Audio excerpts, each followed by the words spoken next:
வணக்கம். இன்றைய நமது ஆழமான அலசலுக்கு உங்களை வரவேற்கிறோம். இன்னைக்கு நாம தியானம் பத்தின ஒரு ஒரு வித்தியாசமான பார்வைய பார்க்க போறோம். இது சிவசூத்திரம்ங்கிற ஒரு பழைய நூலோட விளக்கத்துல இருந்து எடுத்த சில குறிப்புகள். அதோட மைய கருத்து என்னன்னா, தியானம் ஒரு விதை. இந்த விதைங்கிற உருவகம் அது எதை குறிக்குது? அதை எப்படி வளர்க்கறது? இதுல என்ன மாதிரி சவால்கள் வரும்? கடைசியில என்ன கிடைக்கும்? இதெல்லாம் தான் நாம இன்னைக்கு கொஞ்சம் ஆழமா அலசப் போறோம். சரி, அப்போ அந்த விதைக்குள்ள என்ன இருக்குன்னு பாப்போமா? ஈசு சொன்னதா ஒரு விஷயம் இருக்கு. கடவுளோட ராஜ்யம் ஒரு கடுகு விதை மாதிரி அப்படின்னு. இங்க இந்த ஆதாரம் என்ன சொல்லுதுன்னா, அந்த விதை வேற ஒண்ணும் இல்ல, அது தியானம்தான். பாருங்க, விதைங்கிறது ஒரு சாத்தியம். அதுவே முழு மரம் கிடையாது இல்லையா? அது முளைச்சு, வளர்ந்து, பூத்து காய்க்கணும். அப்பதான் அதோட நோக்கம் பூர்த்தியாகும். அதே மாதிரி தான் தியானம்ங்கிற விதை முளைச்சு, செழிச்சு வளர்றதான் தெய்வீக நிலை அப்படின்னு இந்த பார்வை சொல்லுது. ஆமா, ரொம்ப சரியா சொன்னீங்க. இங்க ஒரு முக்கியமான, ஒருவேளை கொஞ்சம் அதிர்ச்சியான விஷயம் என்னன்னா, நீங்க வெளியில தேடுற கடவுளோ, இல்ல அமைதியோ அங்க இல்ல. அது உங்களுக்குள்ள தான் ஒரு விதையா இருக்கு. அந்த உள்ள இருக்கிற விதைக்கு நீங்க இன்னும் தண்ணி ஊத்தல, கவனிக்கல. அப்படி இருக்கும்போது, வெளியே எப்படி ஒரு பெரிய மரத்த நீங்க எதிர்பார்க்க முடியும்? கடவுளுங்கிறது வெளியிலிருந்து பார்க்கிற பொருள் இல்ல. அது உங்களுக்குள்ள மலர்ற உங்க முழுமையான, தூய்மையான ஒரு நிலை. உங்க விதை மரமா வளர்ற வரைக்கும், மத்தவங்க கிட்ட இருக்கிற அந்த தெய்வீக தன்மைய கூட உங்களால உண்மையா உணர முடியாது. அப்படியா? அப்போ மகாவீரர், புத்தர் மாதிரி பெரிய ஞானிகளால கூட நமக்கு இதுல உதவ முடியாதா? அவங்க வழிகாட்டலாம், கண்டிப்பா. ஆனா உங்க கடவுளா அவங்க உங்களுக்கு காட்டிக் கொடுக்க முடியாது. ஏன்னா, அது உங்களுக்குள்ள விதையா தூங்கிட்டு இருக்கு. உங்களோட கவனம், உங்களோட சக்தி, உங்க உயிராற்றல் இதெல்லாம் எப்போ உள்நோக்கி திரும்புதோ, அப்போதான் அந்த விதைக்கு தேவையான சத்தெல்லாம் கிடைச்சு அது முளைக்க ஆரம்பிக்கும். வெளியே தேடிட்டு இருக்கிற வரைக்கும் அது பாட்டுக்கு தூங்கிட்டே தான் இருக்கும். இதுதான் அடிப்படை விஷயம். இது கேட்கும்போது நெறைய பேர் என்கிட்ட நான் ரொம்ப அமைதி இல்லாம இருக்கேன். மனசு ஒரே அடியா அலைப்பாயுது. இதுக்கு என்ன பண்றது? அப்படின்னு கேட்பாங்க. அது ஞாபகத்துக்கு வருது. இது சம்பந்தமா முல்லா நஸ்ருதீனோட ஒரு கதை கூட அடிக்கடி சொல்வாங்க. ஓ, சொல்லுங்களேன் கேட்போம். முல்லா ஒரு தடவ புலம்பினாராம். ஐயோ! எனக்கு ஒரு நாளைக்கு 10, 20 தடவ குளிக்கணும் போல தோணுது. இந்த ஆசை என்ன பைத்தியமாக்குது அப்படின்னு. சரி, கடைசியா எப்ப குளிச்சீங்கன்னு கேட்டதுக்கு அவரு சொன்னாராம், சீச்சி, அந்த தொந்தரவான பழக்கத்துக்கு நான் ஒரு நாளும் இடம் கொடுத்ததே இல்ல அப்படின்னாராம். ஹோஹோஹோ, அருமை. இதுதான் நிறைய பேர் நிலைமை.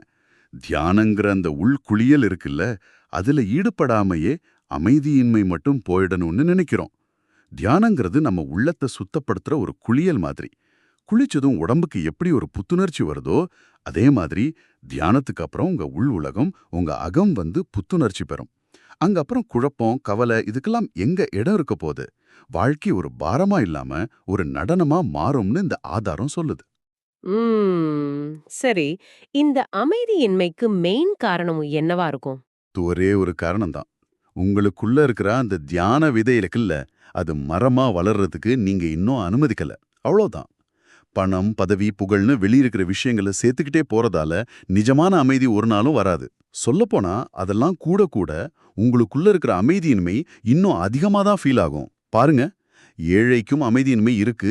ஆனா அன்றாட போராட்டத்துல அதை கவனிக்க கூட அவனுக்கு நேரம் இல்ல. ஆனா வசதி வந்தவருக்கும் நேரம் இருக்கு. அதனால அந்த உள்ள இருக்கிற வெறுமை ஒரு முள் மாதிரி குத்திக்கிட்டே இருக்கும். எல்லா வெளித்தேவைகளும் பூர்த்தியாகும் போதுதான் மனுஷனோட உண்மையான ஆழமான தேவை தியானம் தான் அப்படிங்கிறது புரிய ஆரம்பிக்கும். மத்த தேவைகள்லாம் உடம்புக்கானது. ஆனா தியானம்ங்கிறது உங்களுக்கானது. உங்க ஆன்மாவுக்கானது. அப்போ இந்த தியானத்த எப்படி வரையறுக்கிறது? சரியா சொல்லணும்னா என்ன அது? ஆதாரம் ரொம்ப தெளிவா சொல்லுது. தியானம் அப்படிங்கிறது எண்ணமற்ற பிரக்ஞை. அதாவது தாட்லெஸ் அவேர்னஸ். நீங்க இருக்கீங்க, முழுசா விழிப்போட இருக்கீங்க. ஆனா மனசு ஓடல. எண்ணங்களோட குறுக்கீடு இல்ல. மனம் இல்லாத நீங்க. நீங்க மட்டும் இருக்கீங்க.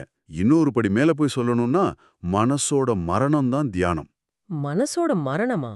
அது கேட்கவே கொஞ்சம் பயமா இருக்கே! இப்போ நிலைமை தலைகீழா இருக்கு. அது யோசிங்க. நீங்க இல்ல, மனசு தான் இப்போ இருக்கு. உங்களோட சக்தி எல்லாத்தையும் அதுதான் குடிச்சிட்டு இருக்கு. இதுக்கு அமர்வேல்னு ஒரு ஒட்டுண்ணி கொடி உதாரணம் சொல்றாங்க. அது மரத்து மேலேயே படர்ந்து அதோட சத்தையெல்லாம் உறிஞ்சி கடைசியில மரத்தையே கொன்னுடும். மனசும் கிட்டத்தட்ட அப்படிதான். அதுக்குன்னு தனியா வேர் கிடையாது. அது நம்ம மேல வாழ்ந்து நம்ம சக்தியை குடிக்குது. தியானம் பண்ணாதப்போ மனசு 99%, நீங்க 1%. தியானம் செய்ய செய்ய நீங்க 99% ஆகி மனசு 1% குறையும். நீங்க 100% ஆகி மனசு 0 ஆகும்போது அதுதான் சமாதி. விதை முழு மரமா ஆயிடுச்சுன்னு அர்த்தம். அப்போ உங்க நறுமணம் பிரபஞ்சம் பூரா பரவும். ஆனா, மனசு சும்மாவே இருக்க மாட்டேங்குதே! எதையாவது யோசிச்சுட்டே இருக்கிறது தானே அதோட இயல்பு. ஆமா, அதோட வேலை அதுதான். எதையாவது யோசிக்கும். ஆனா அதனால என்ன பிரயோஜனம்? ஒன்னு போன காலத்தை பத்தி கவலைப்படும், இல்ல வராத காலத்தை பத்தி கற்பனை பண்ணும். இமானுவேல் காண்ட் பத்தி ஒரு கதை சொல்லுவாங்க. ஒரு பையன் அவர்கிட்ட கேமரா கடன் கேட்டானா, காண்ட் உடனே வேலைக்காரனை கூப்பிட்டு இல்லாத கேமராவை கொடுக்காததுக்கு பயங்கரமா திட்டிட்டு அதுக்கப்புறம் தான் சொன்னாராம், ஆமா என்கிட்ட கேமராவே இல்லையே அப்படின்னு. மனசு இப்படிதான். இல்லாத விஷயத்த பத்தி யோசிச்சு பொய்யான வாக்குறுதி கொடுத்து நம்மளை ஏமாத்தும். நாளைக்கு பாத்துக்கலாம்னு சொல்லும், ஆனா அந்த நாளைக்கு வரவே வராது. ஆழ்மன பழக்கங்களும் இதுல ஒரு பெரிய ரோல் ப்ளே பண்ணுது இல்லையா? நிச்சயமா. முல்லா நஸ்ருதீனுக்கு ஒரு தடவை பயங்கர காய்ச்சல். டாக்டர் வாயில தெர்மோமீட்டர் வச்சாராம். அடுத்த நிமிஷம் முல்லா கேட்டாராம், ஒரு தீக்குச்சி இருக்கா, சிகரெட்டு பத்த வைக்கணும் அப்படின்னு. பாருங்க, சுயநினைவே இல்ல, ஆனா பழக்கம் எப்படி வேலை செய்யுது. இது மாதிரி தான் நாம செய்யற மத சடங்குல கூட மனசு உள்ள பூந்து, நான் இத்தனை தடவை ஹஜ்ஜு போனேன், நான் ஹாஜி முகமது பெருமை அடிச்சுக்கிட்ட மாதிரி அகங்காரத்தை வளர்த்துடும். அதனால தான் உங்க தியான அனுபவங்களை வெளியே தம்பட்டம் அடிக்காதீங்க, அதை ரகசியமா வைங்கன்னு இந்த குறிப்புகள் சொல்லுது. ஏன்னா மனம்ங்கிறது வெளிநோக்கியது, தியானமோ முற்றிலும் உள்நோக்கியது. சரி, மனசோட இந்த ஓட்டத்தை நிறுத்தி அந்த தியான நிலையை அடையிறது எப்படி? அதுக்கு ஏதாவது வழிமுறை இந்த ஆதாரம் சொல்லுதா? சொல்லுது. அடுத்த சூத்திரம் ரொம்ப ஆச்சரியமான ஆனா ரொம்ப சக்தி வாய்ந்த ஒரு முறையை சொல்லுது. சும்மா தனக்குள்ள தளர்ந்து உட்கார்ந்திருக்கிறவன் தன்னிச்சையா பரம்பொருளோட ஏரியில மூழ்கிறான். இதான் அடிப்படை. ஜப்பான்ல ஜென் துறவிகள் கிட்ட கேட்டா அவங்களும் இதான் சொல்லுவாங்க. ஒன்னும் செய்யா, சும்மா இரு. அதாவது ஜஸ்ட் சிட். சும்மா இருக்கிறதுனா என்ன அர்த்தம்? முற்றிலும் எதுவுமே செய்யாம இருக்கிறது. மந்திரம் சொல்றதோ, சாமிய கும்பிடுறதோ, மூச்ச கவனிக்கிறதோ, ஏன் எண்ணங்களை நிறுத்த முயற்சி பண்றது கூட இல்ல. ஏன்னா பாருங்க, எண்ணங்களை நிறுத்த முயற்சி பண்றதே இன்னொரு செயல் தானே. அதுவும் ஒரு எண்ணம் தான். ஒரு பாறை மாதிரி, உள்ளேயும் அசையாம வெளியேயும் அசையாம, எந்த வேலையும் செய்யாம வெறுமனே இருக்கிறது. இதுதான் ஜாசன் அப்படின்னு அவங்க சொல்ற நிலை. Pure being. ஓ, இது கேக்குறதுக்கு ரொம்ப சுலபமா இருக்கே. கேட்கறதுக்கு தான். செஞ்சு பார்த்தாதான் அதோட கஷ்டம் தெரியும். கண்ணை மூடி உட்கார்ந்த அடுத்த செகண்டே மனசு எங்கெங்கேயோ ஓடும். உடம்புல அங்க அரிக்கும், இங்க வலிக்கும், காலை மாத்தணும் போல இருக்கும். இத்தனை நாளா உடம்பு தான் உங்க எஜமானனா இருந்து பழகிருச்சு. இப்போ நீங்க தான் அதோட எஜமானங்கிறத அதுக்கு புரிய வைக்கணும். காலியா இருக்க வீட்டு முன்னாடி நின்னு பிச்சை கேட்கிற மாதிரி உடம்பு சில கோரிக்கைகள் வைக்கும்.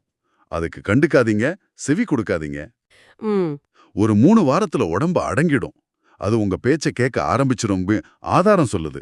சரி, உடம்பு அடங்கினதுக்கு அப்புறம் அப்புறம் மனச பார்க்கணும். அதே டெக்னிக் தான். அலட்சியம் இல்லனா உபேக்ஷான்னு சொல்லுவாங்க. எண்ணங்கள் வருது போகுது, அத வானத்துல மேகம் போற மாதிரி சும்மா பாருங்க. எந்த எண்ணத்தோடையும் உங்களை ஐடென்டிஃபை பண்ணிக்காதீங்க. இது நல்ல எண்ணம், இது கெட்ட எண்ணம்னு பிரிக்காதீங்க. அடக்கவும் வேணாம், போராடவும் வேணாம். வெறுமனே ஒரு சாட்சியா இருங்க. ஆனா அப்படி பார்க்க ஆரம்பிச்சாதானே இன்னும் நிறைய எண்ணம் வர மாதிரி தெரியுது. அது இயல்பு தான், பயப்படாதீங்க. இத்தனை நாளா உங்க கவனம் வெளியே போயிட்டு இருந்துச்சு. இப்போதான் ஃபர்ஸ்ட் டைம் உள்ள பாக்குறீங்க. அதனால உள்ள இருக்கிற சத்தம் இப்போ தெளிவா கேக்குது, அவ்வளவுதான். பொறுமை ரொம்ப ரொம்ப முக்கியம். அவசரப்படாதீங்க. அவசரங்கிறது மனசோட குணம். விடாம முயற்சி செஞ்சா ஒரு 3 மாசத்துல மனசு தானா அமைதியாக ஆரம்பிக்கும். ஆக மொத்தம் ஒரு 6 மாசத்துல இந்த சும்மா இருத்தல் நிலையோட ஆரம்பகட்ட அனுபவத்தை பெற முடியும்னு ஒரு கைட்லைன் இதுல இருக்கு. இது உடம்பு ரீதியாவும் சரி, மனசு ரீதியாவும் சரி, எந்த வேலையும் செய்யாத ஒரு நிலை. உடல் மனம் ரெண்டுமே அசையாம போயிடுச்சுன்னா அப்ப என்ன நடக்கும்? அப்போ உங்களோட உயிராற்றல் அது வெளியே சிதறிப்போக வழி இல்லாம உள்ளுக்குள்ளேயே குவிய ஆரம்பிக்குது. உங்க சக்தி உங்களுக்குள்ளேயே சுழலுது. அது உள்ள ஏற்கனவே இருக்கிற அந்த பரம்பொருளோட ஏரிய போய் சந்திக்குது. உங்க சின்ன சொட்டு அந்த பெரிய கடல்ல மெதுவா கரைய ஆரம்பிக்குது. இது ஒரு மாதிரி தானா நடக்கிற ஒரு உள் மூழ்குதல். இந்த உள் பயணம் எதை குறிக்குது? நாம எல்லாருமே தொலைச்சிட்ட ஒரு விஷயத்த, அதாவது பேரின்பம், பிளிஸ், அத மறுபடியும் கண்டுபிடிக்கிறத குறிக்குது. முல்லா நஸ்ருதீன் தெருவுல விளக்கோட ஊசி தேடினாரே, அந்த கதை ஞாபகம் இருக்கா? ஆமா ஆமா. ஊசி தொலைஞ்சது வீட்டுக்குள்ள, ஆனா வெளிச்சம் வெளியே இருக்குன்னு அங்க தேடுறாரு. அது மாதிரி நாம உள்ள தொலைச்ச சந்தோஷத்தை பணம், புகழ், உறவுன்னு வெளியே தேடிட்டு இருக்கோம். ஆனா அது கிடைக்காது. நாம தேடுறது அந்த பேரின்பத்தை தான். இதுக்கு சைக்காலஜிக்கலா கூட விளக்கம் இருக்கா? இருக்கு. சிலர் இது என்ன சொல்றாங்கன்னா, நாம அம்மாவோட வயித்துல இருந்தோமே, அந்த கவலையே இல்லாத பாதுகாப்பான நிலை, அத மறுபடியும் அடையறதுக்கான முயற்சி தான் இதுன்னு சொல்றாங்க. அங்க நமக்கு எந்த தேவையும் இல்ல, பயம் இல்ல, முழு பாதுகாப்பு இருந்துச்சு. பார்க்கடல்ல ஆதிசேஷன் மேல படுத்திருக்க விஷ்ணுவோட படம் கூட இதைத்தான் குறிக்குதுன்னு சொல்றவங்களும் உண்டு. நாம தூங்குறது, ஒரு பாதுகாப்பான வீடு கட்டிக்கிறது எல்லாமே ஒரு வகையில அந்த கருவறை சூழலை திரும்ப உருவாக்க முயற்சி பண்றதுதான். ஓஹோ, அப்போ சும்மா இருத்தல் நிலைக்கும் இதுக்கும் என்ன தொடர்பு? அந்த சும்மா இருத்தல் நிலையில உங்க உடம்பே உங்களுக்கு ஒரு கருவறை மாதிரி ஆயிடுது. எண்ணங்களே இல்லாத அந்த முழுமையான அமைதியில நீங்க மறுபடியும் அந்த ஆதி கருவறை நிலைக்குள்ள போறீங்க. இதுதான் உண்மையான 2வது பிறப்பு. இதை அடையிறவங்கன்னா த்விஜ், இரு பிறப்பாளர். முதல் பிறப்பு அம்மா அப்பா கிட்ட இருந்து, இந்த 2வது பிறப்ப நீங்களே உங்களுக்கு கொடுத்துக்கிறீங்க. பூணூல் போடுறதால மட்டும் ஒருத்தர் த்விஜ் ஆகிட முடியாது. பிரம்மத்துல கரைஞ்சி பிரம்ம ஞானத்தோட திரும்ப பிறக்கிறவர் தான் உண்மையான த்விஜ். ஆனா இந்த மாற்றத்துக்கு, இந்த 2வது பிறப்புக்கு ஒரு பயம் வருமே, விதை அழிஞ்சிடுமோங்கிற பயம் மாதிரி. நிச்சயமா வரும். தெரிஞ்சத பழகினதை விட்டுட்டு சுத்தமா தெரியாத ஒண்ணுக்குள்ள குதிக்கணும்னா பயம் இருக்கதான் செய்யும். குரு இந்த மாற்றத்துக்கு ஹெல்ப் பண்றதால அவர் ஒரு சாவு மாதிரி தெரிவார். ஏன்னா அவர் பழையதை அழிக்க உதவுறார். அதனால்தான் பாருங்க, மக்கள் செத்துப்போன குருக்களைனா பாதுகாப்பு, சுலபமா கும்பிடுறாங்க. ஆனா உயிருள்ள குருவ ஆபத்து, பார்த்தா பயப்படுறாங்க. இந்த பயத்தை எப்படி ஃபேஸ் பண்றது? இங்குதான் தர்க்கத்தை விட நம்பிக்கை, அதாவது ஸ்ரத்தா ரொம்ப முக்கியமாகுது. தர்க்கம் எப்பவுமே கேரண்டி கேட்கும். புதர்ல இருக்கிற 2 குருவியை விட கையில இருக்கிற ஒரு குருவி மேல்னு சொல்லும். முல்லான ஸ்ருதி நீச்சல் கத்துக்க போனாராம். கரையிலே நின்னுட்டு முதல்ல நீச்சல் கத்துக்கிறேன், அப்புறமா தண்ணியில இறங்குறேன்னாராம். இதுதான் தர்க்கம். அது சேஃப் தான், ஆனா அது உங்களை ஒரு இன்ச்சு கூட மாத்தாது. அப்ப தர்க்கத்தை ஒதுக்கி வைக்கணுமா? இந்த உள்பயணத்துல ஆமா, இங்க கேட்க வேண்டிய முக்கியமான கேள்வி, நான் எதை இழக்க போறேன் அப்படிங்கிறது தான். உங்க கவலை, உங்க துக்கம், உங்க அமைதியின்மை, இதை தவிர வேற என்ன இருக்கு உங்ககிட்ட இழக்கிறதுக்கு? துணியே இல்லாதவன் அதை காய வைக்க இடம் தேடி கவலைப்பட்டானா அந்த மாதிரி இருக்கு இது. உண்மை என்னன்னா, நிகழ்காலத்தை பார்க்கணும். என்கிட்ட இப்ப என்ன இருக்கு? தர்க்கம் எதிர்காலத்தை பத்திய பயத்திலே இருக்கு. என்ன ஆயிடுமோ? உண்மையிலே இழக்கிறதுக்கு ஒண்ணுமே இல்ல. அதனாலதான் சந்நியாசம்ங்கிறது எதையோ துறக்கிறது இல்ல, அது உச்சகட்ட இன்பத்துக்கான, பேரின்பத்துக்கான ஒரு நுழைவாயில்னு இந்த வழிகாட்டல் சொல்லுது. ஆனாலும் மக்கள் தயங்குறாங்க. ஏன்? அவங்க தங்களோட துன்பத்தையே, அறியாமையையே ஒரு பொக்கிஷம் மாதிரி கட்டிப்பிடிச்சிட்டு இருக்கிறாங்க. பாருங்க, மாற்றம் நடந்த பின்னாடி கேரண்டி கேட்ட நீங்க இருக்க மாட்டீங்க. விதை மரமான அப்புறம் விதை எங்க? அப்ப யாருக்கு கேரண்டி கொடுக்கறது? நம்பிக்கை மட்டும்தான் வழி. இந்த த்விஜ் நிலையை அடைஞ்சதுக்கு அப்புறம் என்ன நடக்கும்? அது வித்யா வினாசே, அதாவது அழியாத ஞானத்துக்கு வழிவகுக்குது. நீங்க வெறும் உடம்புங்கிற நிலையிலிருந்து மாறி ஒரு தூய பிரக்ஞையோட ஓட்டமா மாறிடுறீங்க. இப்போ நாம தூக்கத்துல இருக்கிற மாதிரி பிரக்ஞை இல்லாம வாழ்றோம். புத்தர் ஒருத்தரை பார்த்தாராம், கால் பெருவரில் ஆட்டிட்டே இருந்திருக்கார். ஏன் ஆடுதுன்னு கேட்டதுக்கு அவருக்கே தெரியலையா ஏன் ஆடுதுன்னு. நம்ம வாழ்க்கை இப்படிதான் மெக்கானிக்கலா ஓடிட்டு இருக்கு. அந்த பிரக்ஞை நிலை வந்தா அதுதான் புத்தத்துவம், முழுமையான விழிப்புணர்வோட வாழற நிலை. இந்த அழியாத ஞானம் ஜன்ம வினாசே, அதாவது பிறப்பு இறப்பு சுழற்சியோட முடிவுக்கு கொண்டு போகுது. பிரக்ஞை இல்லாத நிலைதான் நம்மளை திரும்ப திரும்ப பிறக்க வைக்குது. முழுமையான பிரக்ஞை இந்த சங்கிலிய உடைச்சிடும். உடம்போட பிணைப்புல இருந்து விடுதலை கிடைக்கும். இந்த கடைசி நிலைக்கு பல பேர் இருக்கு இல்லையா? ஆமா, நிர்வாணம் சொல்றாங்க. விளக்கோட சுடர் அணைஞ்சு எல்லையற்ற பேருணர்வோட கலக்கிறது. கைவல்யம் தனித்த தூய பிரக்ஞாயா மட்டும் இருக்கிறது. மோக்ஷம் எல்லா கட்டுகள்ல இருந்தும் விடுதலை. கடவுளின் ராஜ்யம் துன்பமே இல்லாத பேரின்பத்தில் நிலைக்கிறது. இப்படி பல சொற்களால சொல்றாங்க. சொற்கள் வேற வேறையா இருக்கலாம், ஆனா அனுபவம் ஒண்ணுதான். விதை உடையும் போது நீங்க எல்லையற்ற மரமா மாறுறீங்க. ஆக சுருக்கமா சொல்லணும்னா, தியானம்ங்கிறது ஒரு உள்விதை. நமக்கு தெரிஞ்ச பழகி போன நம்ம அகங்காரம்ங்கிற ஓட்ட உடைச்சு, தெரியாத எல்லையற்ற ஒரு சாத்தியத்துக்குள்ள போக தைரியம் வேணும். இதுதான் உண்மையான வீரோன்னு இந்த வழிகாட்டல் சொல்லுது. பலவீனமானவங்க இல்ல, உண்மையான வலிமையும் தைரியமும் இருக்கிறவங்க தான் இந்த ஆன்மீக பாதையில முழுசா போக முடியும். இதுல குருவோட பங்குங்கிறது கரையில நின்னு தைரியம் கொடுக்கிற நீச்சல் வாத்தியார் மாதிரி தான். நீந்திர திறமை உங்களுக்குள்ளதான் இருக்கு. தர்க்கம், சந்தேகம், விவாதம் இதெல்லாம் அந்த கரையை விட்டு நகர விடாம தடுக்கிற தடைகள் தான். நம்பிக்கைங்கிற படகுல ஏறி துணிஞ்சு உள்ள இறங்கணும். உங்களுக்கான ஒரு இறுதி சிந்தனை. மரமா மாறுறதுக்கு விதை அழியணுங்கிற பயத்தை பத்தி பேசணும் இல்லையா?